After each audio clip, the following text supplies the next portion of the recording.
Hi guys! Welcome back to my channel. So ngayon nga ay nag-visit si Dustin sa Randy's Donut na branch sa Cavite. Nakakatawa lang yung mga fans nila. Ang cute lang ng mga fans nila. Yung nagbiro pa kay Dustin na kung pwede daw iuwi si Dustin sa kanilang bahay.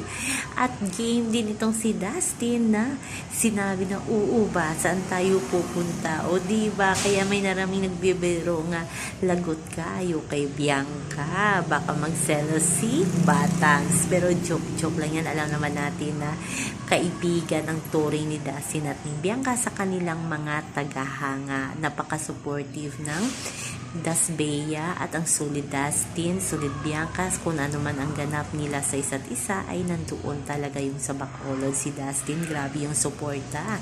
Ngayon nga ay sa Cavite naman sa Randy Donuts Evia, nandoon din grabe yung tao. Yung unang bangal si Dustin, baka ma-sold out nga ang Randy's Donut doon. Kaya nakaka-happy lang tingnan na kahit mag-isa si Dustin na sinasabi nila na nakikisakay lang kay Bianca, na hindi makakatayo si Dustin pag wala si Bianca, ay nakita na ngayon ng lahat na talagang kahit mag-isa si Dustin ay may solid fan siya na pumupunta talaga sa kanyang mga ganap. So happy na ngayon ang Dasbea kasi may midnight date na ayuda sila kagabi. So yan naman po guys ang ating update sa ngayon. Hanggang sa muli. Bye-bye. Always remember, huwag po tayong magpaka-stress. Please like, share, and subscribe my channel para ma-update kayo sa mga bago kong upload. Bye-bye! Bye!